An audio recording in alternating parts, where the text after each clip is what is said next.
দেখে নিন আজকের বাছাই করা গুরুত্বপূর্ণ কিছু খবর। শুরুতেই হেডলাইন্স। শাখাপলা সিঁদুরে সাজলেন মহুয়া মৈত্র, স্বামী পিনাকি পরলেন ধুতি পাঞ্জাবি। জমজমাট তৃণমূল সাংসদের বিয়ের প্রীতিভোজ।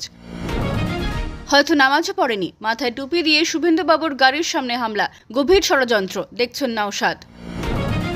অভয়ের মা বাবার ডাকে নবান্ন অভিযান আটকাতে পথে নামবে সারা রাজ্য পুলিশ, চাঞ্চল্যকর পোস্ট শুভেন্দুর। ভিন রাজ্যে বাংলা ভাষা ও বাঙালিদের অপমানের প্রতিবাদে ঝাড়গ্রামে মমতার মিছিল। বিহারে ভোট কমাতেই SIR দাবি ইন্ডিয়া জোটের, বাঙালি শ্রমিকদের হেনস্থা নিয়ে সরব হল তৃণমূল। কোনো কঠোর পদক্ষেপ করতে পারবে না পুলিশ, প্রতারণা মামলায় মিঠুনকে বড় স্বস্তি দিল হাইকোর্ট। বিদেশে গোপনে 4 হাত 1 হলেও বিয়ের আনন্দে সহকর্মীদের শরীফ করতে ভোলেনি তৃণমূল সাংসদ মহুয়া মৈত্র ও তার সদ্য বিবাহিত স্বামী বিজেডির প্রাক্তন সাংসদ পিনাকি মিশ্র। মঙ্গলবার দিল্লির এক অভিজাত হোটেলে আয়োজিত ছিল তাদের বিবাহোত্তর সংবর্ধনা। সেখানে নানা রাজনৈতিক দলের নেতা নেত্রীদের উপস্থিতি রীতিমতো নজর কাড়ে। গত 30 মে জার্মানিতে নিকাহ সারেন মহুয়া ও পিনাকি। সামাজিক মাধ্যমের সৌজন্যে বিয়ের কিছু ব্যক্তিগত মুহূর্ত পৌঁছে গিয়েছিল অনুরাগীদের কাছে। দুজনেরই এটি দ্বিতীয় বিয়ে। সংসদে তীব্র ও স্পষ্ট বক্তব্যের জন্য পরিচিত মহুয়া ঘিরে নানা বিতর্ক থাকলেও তার বিয়ের খবর ছিল প্রায় সকলের অজানা। এমনকি তৃণমূল কংগ্রেসের অনেক নেতা কর্মীরাও জানতেন না বলে শোনা যায়। তবে দিল্লির সংবর্ধনা অনুষ্ঠানে হাজির ছিলেন এক ঝাঁক পরিচিত মুখ। সায়নী ঘোষ, জুন মালিয়া, রচনা বন্দ্যোপাধ্যায়, সাগরিকা ঘোষ, সুস্মিতা দেব প্রমুখ। তারা নবদম্পতির সঙ্গে এক ফ্রেমে ধরা দেন। শারীরিক কারণে দীর্ঘদিন জনসমক্ষে খুব বেশি দেখা না গেলেও এই অনুষ্ঠানে উপস্থিত ছিলেন কংগ্রেস নেত্রী সোনিয়া গান্ধীও। তাকে স্বাগত জানান মহুয়া ও পিনাকি, ছবিও তোলেন একসঙ্গে। দিল্লির অনুষ্ঠানে মহুয়া লাল শাড়ি পরেছিলেন, হাতে শাখাপলা, সিঁথিতে সিঁদুর, গলায় অলংকার, বাঙালি নববধূর সাজে একেবারে রীতিনিষ্ঠ। পিনাকি পরেছিলেন সাদার ওপর লাল পাড়ের ধুতি ও পাঞ্জাবি। অনুষ্ঠানে নবদম্পতিকে শুভেচ্ছা জানান অনেকেই। রচনা বন্দ্যোপাধ্যায় লেখেন, আগামী বছরগুলোর জন্য শুভকামনা রইল। সুখী থাকো। সায়নী ঘোষ হাসিমুখে নবদম্পতির দীর্ঘ ও আনন্দময় জীবনের কামনা করেন। এদিন সমাজবাদী পার্টির সাংসদ অখিলেশ যাদব এবং তার স্ত্রী ডিম্পল যাদবও রিসেপশনে উপস্থিত থেকে নববিবাহিত দম্পতিকে অভিনন্দন জানান। তবে তৃণমূলের শীর্ষ নেতৃত্বে কাউকে এই অনুষ্ঠানে দেখা যায়নি। বর্তমানে সংসদের বাদল অধিবেশন চলায় অনেকে কর্মব্যস্ত থাকলেও রাজনৈতিক মহলে কানাঘুষো চলছে অন্য ইঙ্গিতেও। সম্প্রতি লোকসভায় তৃণমূলের দলনেতা হিসেবে সুদীপ বন্দ্যোপাধ্যায়ের জায়গা অভিষেক বন্দ্যোপাধ্যায়ের নাম ঘোষণা হয়েছে। পাশাপাশি চিফ হুইপ পদে কল্যাণ বন্দ্যোপাধ্যায়ের পরিবর্তে নাম হয়েছে কাকলি ঘোষ দস্তিদারকে। কল্যাণ ও মহুয়ার সম্পর্কে যে আদতে উত্তপ্ত তা আর গোপন নয়।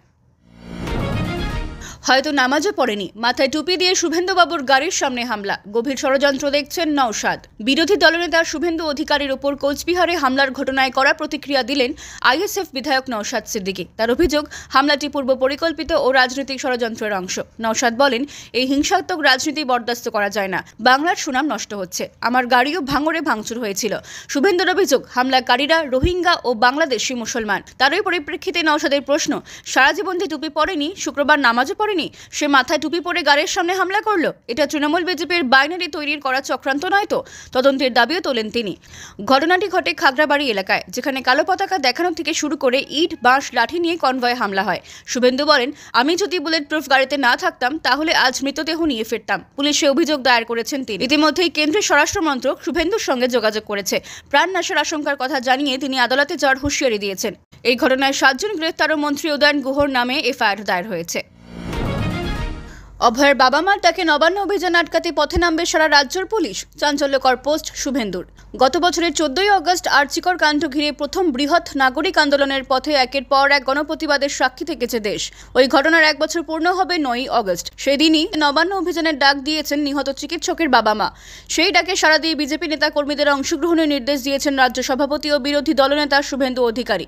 এই অভিযানকে ঘিরে মুখ্যমন্ত্রীকে কটাক্ষ করে শুভেন্দু লেখেন, অভয়ের মা বাবাকে এত ভয় পেয়েছেন যে নিজে ঝাড়গ্রাম পালিয়েছেন, আর হাওড়ার নীলবাড়ি রক্ষা করতে গোটা পুলিশ বাহিনীকে পথে নামিয়েছেন।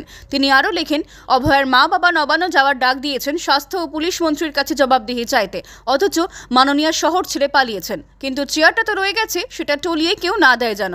তাই পুলিশ কর্তাদের নিয়ে বৈঠক শিবপুরে।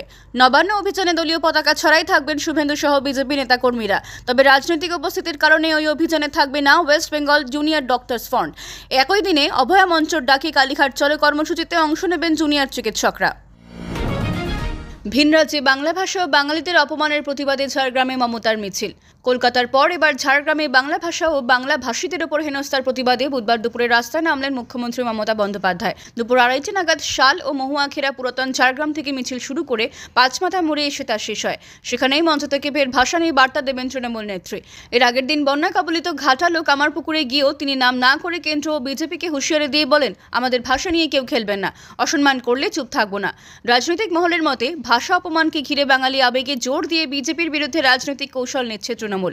এই সফরে মুখ্যমন্ত্রী বিভিন্ন জনজাতি সংগঠন ও জেলা নেতাদের সঙ্গে বৈঠক করবেন। বৃহস্পতিবার ঝাড়গ্রাম স্টেডিয়ামে বিশ্ব জনজাতি দিবসের সূচনা করবেন তিনি। সেখান থেকেই একাধিক প্রকল্পের ঘোষণা সম্ভাব্য। সারাক্ষণ নিউজ চ্যানেলগুলো দেখে সময় নষ্ট না করে এই ভিডিওগুলোতেই দেখে নিন সারা দিনের সমস্ত গুরুত্বপূর্ণ খবরগুলো। তাই যখনই এই রকম থাম্বনেল দেখবেন তখনই ক্লিক করে দেখে নেবেন। কোনো কঠোর পদক্ষেপ করতে পারবে না পুলিশ। প্রতারণা মামলায় মিঠুনকে বড় স্বস্তি দিল হাইকোর্ট। কলকাতা হাইকোর্টে বড় স্বস্তি পেলেন মিঠুন চক্রবর্তী। বিচারপতি জয় সেনগুপ্ত জানিয়ে দেন, আগামী 10ই সেপ্টেম্বর পর্যন্ত তার বিরুদ্ধে কোনো কঠোর পদক্ষেপ নিতে পারবে না পুলিশ। মামলার পরবর্তী শুনানি 3রা সেপ্টেম্বর। প্রাক্তন সচিব সুমন রায় চৌধুরী ও তার স্ত্রীর অভিযোগ, মিঠুন ও তার আইনজীবী বিমান সরকার একটি হোটেলের ইন্টেরিয়র ডেকোরেশনের দায়িত্ব দেন সুমনকে। প্রথম দফায় পারিশ্রমিক পেলেও পরে অতিরিক্ত কাজ করতে বাধ্য হন তিনি। সেই কাজে স্ত্রীর গয়না বন্ধক রেখে টাকা জোগাড় করতে হয় বলে অভিযোগ। অতিরিক্ত কাজের জন্য 35 লক্ষ টাকা পাওনা থাকলেও তা এখনও মেটানো হয়নি। অভিযোগ, টাকা চাইতে গেলে সুমনের স্ত্রীকে অপমান করা হয়। এরপরই তারা চিতপুর থানায় অভিযোগ দায়ের করেন। সোমবার সুমনের স্ত্রী শিয়ালদাহ আদালতে গোপন জবানবন্দি দিয়েছেন। বিহারে ভোট কমাতে এসআইআর দাবি ইন্ডিয়া জোটের। বাঙালি শ্রমিকদের হেনস্থা নিয়ে সরব হল তৃণমূল।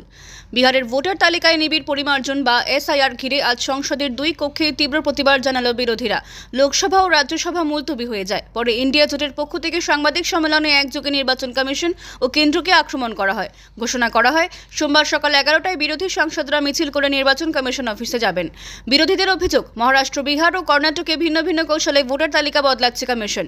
এসআইআর এর নামে ভোটারদের বাদ দিয়ে নাগরিক অধিকার কেড়ে নেওয়া হচ্ছে। সংখ্যালঘু, দলিত, আদিবাসী ও পরিযায়ী শ্রমিকদের নিশানা করা হচ্ছে বলেও দাবি ওঠে।